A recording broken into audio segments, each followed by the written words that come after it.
実習生いらっしゃいませ。ゴールデンウィーク皆さんいかがお過ごしでしょうか。自分としてはですね、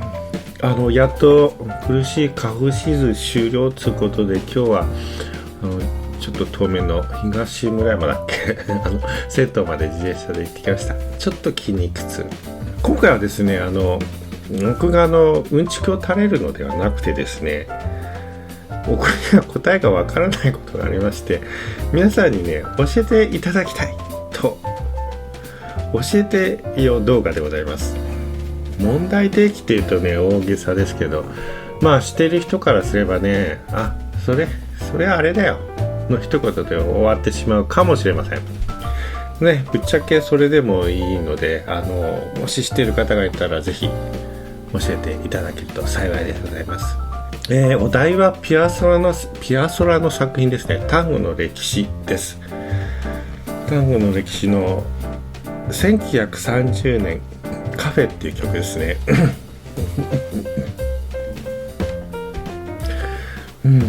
でね、演奏ねこれ扱っていいの？やばくねって感じ。いやーね、僕最近自転車で走っているとですね、なんかね通りすがりの女子高校生が輝いて見えるんですけど、なんでだろう。10代の女子って何あれだ、ずるくないって感じですが今回はそんな学生さんのお年のですねバイオリニストの演奏なんですよ。いつもなんか古い演奏の年寄りのばかりっていう感じの事実ですが、今回は違います。シンガポール出身の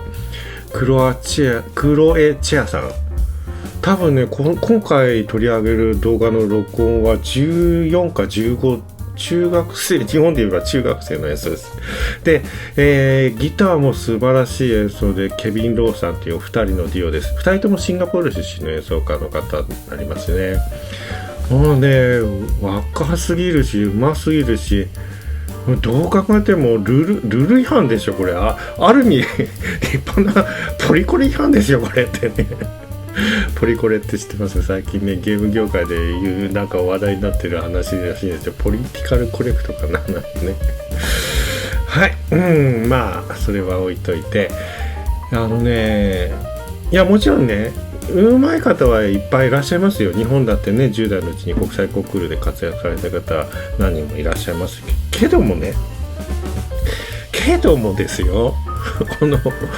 ピアソラのタンゴの歴史ってさ、悪いけどこういうのってさ、人生のベテランの人がさ奏でてなんぼの曲じゃないっすかまあね、なんちゅうの、三河健一みたいなそういう人がやるような音楽をさ、三河健一の曲を中学生がやるっていう、これはねどうなんですかこれは皆さんっていうことで困っちゃうんですが、失礼しました。でクロエチアさんはこの春で17歳になられる。すごいですよね。でまあね、いや人にとってはねいらっしゃるかもしれない。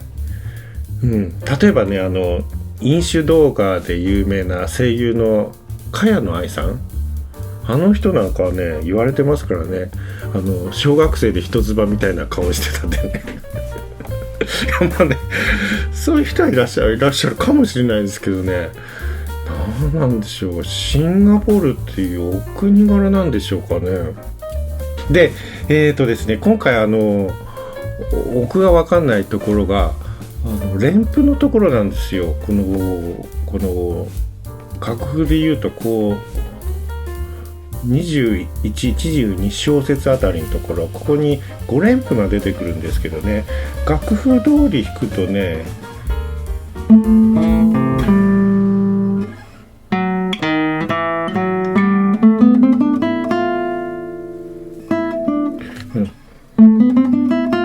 このところですね。このところを人生ベテランの千谷さんは最後の音を伸ばすんですよ。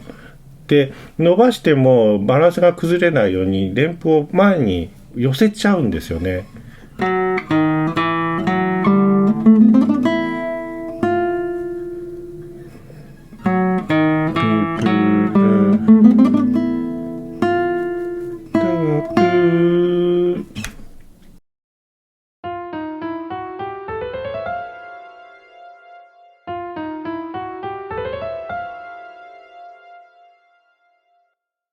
この単純に均等割りするんじゃなくて、前に寄せて最後の音を伸ばす、このやり方ってね、なんか名前があるんですかね。で実は僕がここ気になるのは最近ちょっと少し演奏アップするほどじゃないけど、趣味でやってるラウルのワルツプリオロ、これもやっぱり出てくるんですよ。この曲皆さん知ってる？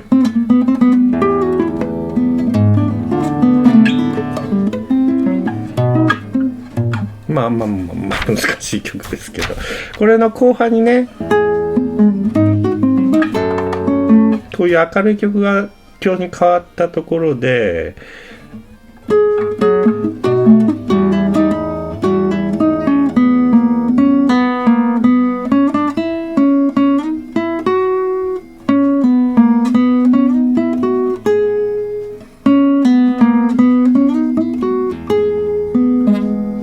この8分音符、16分音符、これをもうちょっと奥前に寄せたいんですね。楽譜通りだと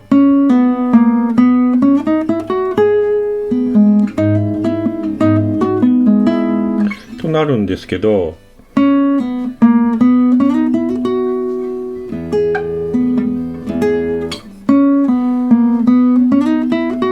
ここでもこう持たせてって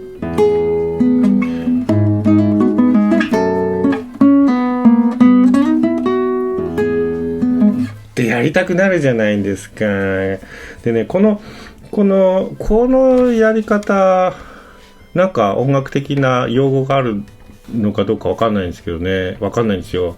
もし知っている方がいたら教えていただけたら幸いでございます。というのを今回ネットに投げかけたかった。失礼しました。で、このね、ピアソラについてちょっと語っておきます、一応ね。ピアソラはアルゼンチンの単語の作曲家として有名ですけども、状況的にはですね、反逆師だったようです。っていうのはね、そもそもね、単語をやる人っていうのはね、楽を書かないわけですよ。そういうのはね、師匠から弟子に伝えるとかね、我が家のやり方っていうのがあるわけ。それでみんなあって、楽譜にしてなんてね、そういうのはね、何やってやがんで、あんなんだ単語じゃねえぜっていうね、批判ピアソラ自身は出身はアルゼンチンだけど、子供自体はニューヨークで育ったり、アルゼンチンの外の世界、外の音楽のことを知ってるんで、その外の知識を使って楽譜で記録をどんどん作っていったっていう、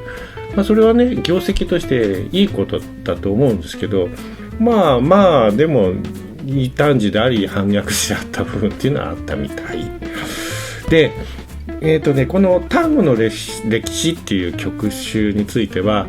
単語の変化をね描いたものということに、一般的にはなっている、本人の説明もそうなのかもしれませんが、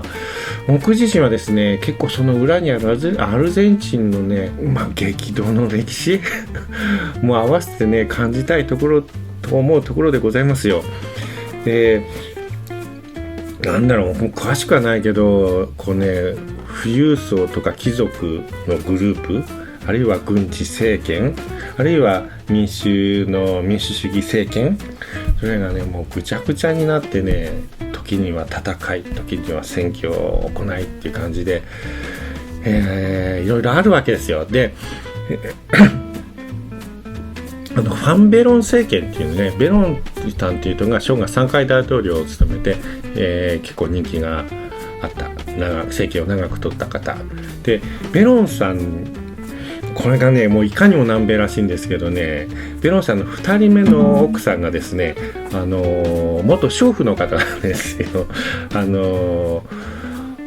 貧しい出身で娼婦になったり水着グラビアモデルをやったり B 級ドラマに出たりして、あるパーティーでそのベロンさんと知り合って、ベロンさんの愛人になられまして、で後に正式に結婚まで行く方で、この人がね、エヴァ・ベロンさんなんですが、愛称がエビータさん。エビータさんっていうとね、エビータっていうと結構聞き覚えもある人もいますよね。マドンナが歌って映画になったやつですよね。でねこのやっぱりこう貧しい出身なので民衆の心がよくわかる。で政治的リーダーのベロンさんと人々の間を取り持つエビータさんの発言っていうのはすごくアルゼンチンで人気があったらしいんですけども、33歳でねがんで亡くなってしまうんですよ、エビータさんが。で伝説になっちゃうわけですよね。エビータ運動という彼女の名前を付けた政党があったりね、エビータ支持っていうと紙面が実際にあったりねするらしいまあアルゼンチンのその近代の歴史に関してはね、もう我々部外者にはちょっと分かんないですよね。まあ逆もそうだと思いますよ。外から見てさ、その勝海舟とかさなんとか龍馬とかさ、そのごちゃごちゃをさ全部理解するって、それは無理な状況じゃないですか。まあこういう近代に向かっていろんなことがあったのはまあお互い様っていう感じですけども、そんな中でねアルゼンチンはアルゼンチンなりにいろいろあったわけですよ。でね、そこにタンゴが流れるわけですよねこういうイメージですよね。例えばですね、スパイの2人がいらっしゃる。これはねある工作のための暗号を渡さなきゃいけない。で2人が出会って恋人を装って椅子に座って肩を寄せ合ってテーブルの下に手を入れて、でもそれはスパイの暗号をやり取りしてるみたいな。でね、逆もあると思うんですよ。これはスパイの任務としてね、恋人を装ってる。みんなそう思ってる。仲間もそう思ってる。でも本人2人は実は本当に愛し合っていて、でね、もう次の任務は不可能、命が危ないっていうところに彼はその暗号を持って出かけなきゃいけないっていうところで、でもやっぱり仕事のスパイとしての任務をしている女性はそれを止められないわけですよね。でね、まあ最後にカクテルを2人で飲み交わし暗号を受け渡して、彼が言葉をなくコートを着てカフェを出ていく。そんな男を女はそっと見送って、でね、その木の丸テーブルには飲み干されたカクテルグラスがろうそくの光を受けて光り、そこに単語が流れるみたいな。僕の単語のイメージってそういうイメージなんだよな。なんかね、結構ねレジスタンスとか政治的なぐちゃぐちゃと男と女のぐちゃぐちゃって言ったらあれだけどロマンとなんかミックスした状況、深さねえ。でもそんな深い音楽をさ10代半ばのバイオリニストさんが演奏するってすごいことですよね。はい、では演奏はバイオリンクロエチェアさん、クラシックギターはケビン・ローさん、シンガポールの2人です。曲はピアソラ単語の歴史からカフェ1930。今回最後にリンクさせていただく動画は演奏動画ですが、楽譜版も概要欄に URL 載せていくので、よかったら1930のカフェのやつの今回話題した22小節ですかね、チェックしてみて、奥の悩みをお答えいただけると幸いでございます。ではありがとうございました。実施でした。